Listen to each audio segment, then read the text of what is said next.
I want to be clear about one thing before I tell you how it went with Warden Chelk. I didn't plan any of it. I wasn't running some kind of scheme. I was fixing the north fence line when his transport came over the ridge, and I kept fixing it, because the wire was already half-threaded, and a half-threaded fence is a wasted morning if you walk away from it. That's the part people don't believe. They want me to have had some strategy. I didn't. I had a fence to finish, and 7 Vescari fanlings sleeping in a loose pile near the old water trough, and I had learned by then that the smartest thing a man could do in their company was move slowly and talk quietly and pretend that nothing in the world was especially urgent. I had been on Keskar Ridge for 3 growing seasons before the first fanling showed up at my property line. She came alone, which I later understood was unusual, because Vescari are pack animals in the deepest sense. Solitary behavior in a young one typically means she'd been separated, or that something had gone wrong with the unit. She sat at the edge of my field and watched me turn the soil, and I watched her back, and eventually I put some water out in a trough I wasn't using and went inside. She was there the next morning. I'd read what the Frontier Settlement Authority publishes about Vescari. Do not feed, do not approach, do not make eye contact for extended periods, report sightings to your sector office, maintain a 40-meter exclusion buffer. The document ran to 16 pages. Then I watched that young female, who couldn't have been more than 4 months out of the den, trying to drink from a trough an inch too tall for her, and I walked out and lowered it. I didn't touch her, I didn't speak. I adjusted the fitting and walked back to the house.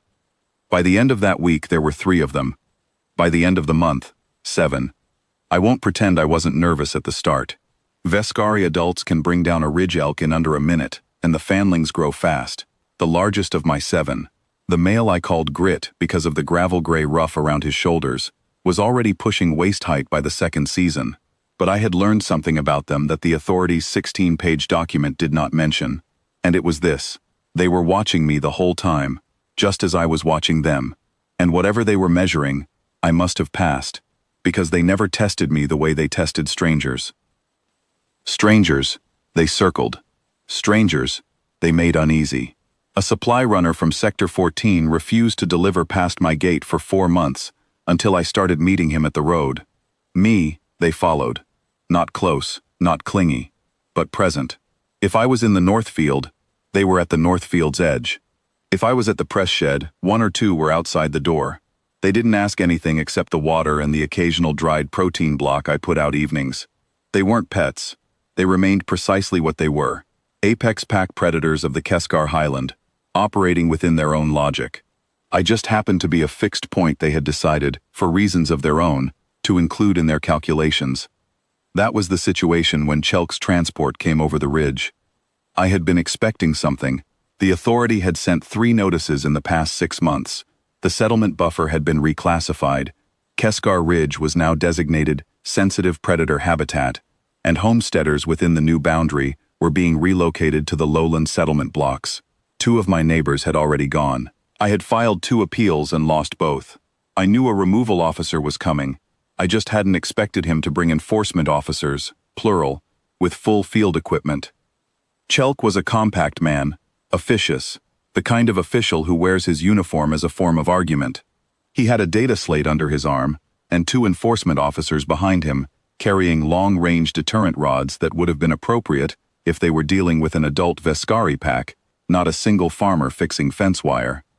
He read the removal order aloud. Full language, all the clauses. I let him finish. You're aware you've been in violation of the Predator Proximity Statute for 2 seasons. I'm aware you've been trying to tell me that, I said. He didn't like that. He clicked something on the data slate and looked up to deliver the next piece, the part about mandatory relocation and property forfeiture, and that was when I heard the soft pad of paws on dry grass behind me. I didn't look around. I knew what was coming by the sound. 4 feet, light, then 4 more, and then the heavier thud of Grit, who always moved like he was deciding how much weight to put into each step. I heard them settle.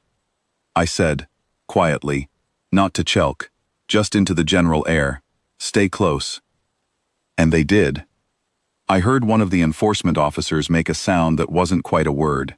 I turned, then, because I was curious what it looked like from the outside, and I'll admit, it was something to see. The 7 fanlings had arranged themselves in a wedge behind me. Not a loose sleeping pile, not a scattered perimeter watch, but a proper unit formation. The kind of shape a pack takes when it is moving together through territory it considers its own. Grit anchored the center. The 2 smallest, the ones I had privately named Silt and Chalk for the color of their fur, held the forward flanks. The others filled the ranks with their shoulders touching. They were not snarling. They were not showing teeth. They were simply present, 7 pairs of amber eyes forward, steady, watching Chelk with the calm attention of creatures who have decided that this particular situation does not require urgency. That calm was the thing that undid him. If they'd growled, he could have called it a threat and dealt with it. But they just watched him, the way a very old unit watches something that has not yet become a problem, and might not. Chelk looked at me. He looked at the fanlings. He looked at his enforcement officers, who had both taken a very deliberate step backward, and were now doing calculations of their own. "These are bonded?" he said. His voice had changed register. "I wouldn't know how to bond a Veskari," I said.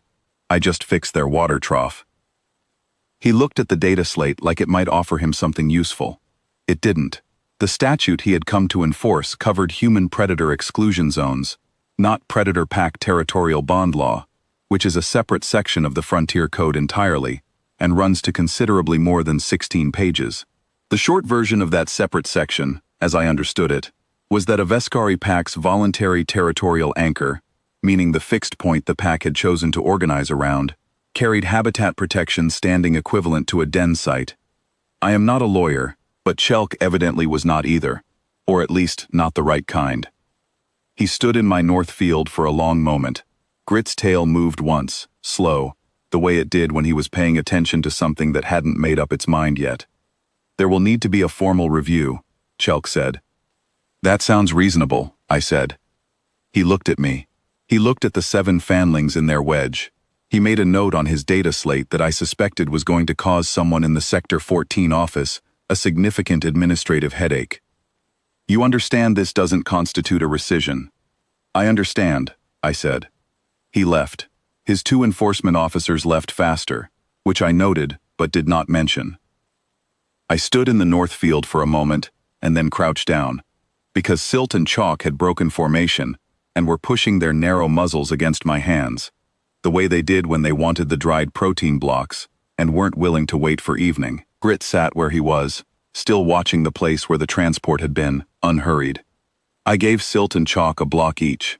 I scratched Grit behind the ear, which he tolerated, with the dignity of a creature who has decided that this particular indignity is acceptable from this particular person. The formal review took 4 months. At the end of it, Keskar Ridge Homestead was reclassified as a secondary habitat anchor site under the Frontier Predator Code. A 3-page notation in the settlement registry describes my farm as an active Veskari territorial node and recommends against any actions likely to destabilize the pack's voluntary boundary configuration. I sent a note of thanks to the Frontier Code office and never received a reply. I finished fixing the fence that afternoon. The fanlings moved with me along the fence line, not interfering, not in the way, just present and deliberate the way they always were. Grit at my left shoulder, the others spread in their loose half-circle behind. I stopped once to check the wire tension and heard the soft sound of 7 animals settling into the grass at my back, patient and certain, as though there had never been any question about how this was going to go. There hadn't been, not for them. I'm not sure exactly when they decided I was worth keeping. Not the water trough alone. Somewhere in those first weeks of moving slowly and speaking quietly, and treating them like they had their own judgment, which they did. Like they were making a real choice, which they were. They chose the farm. They chose the fence line, and the press shed, and the old water trough. They chose me. I just tried to be worth it.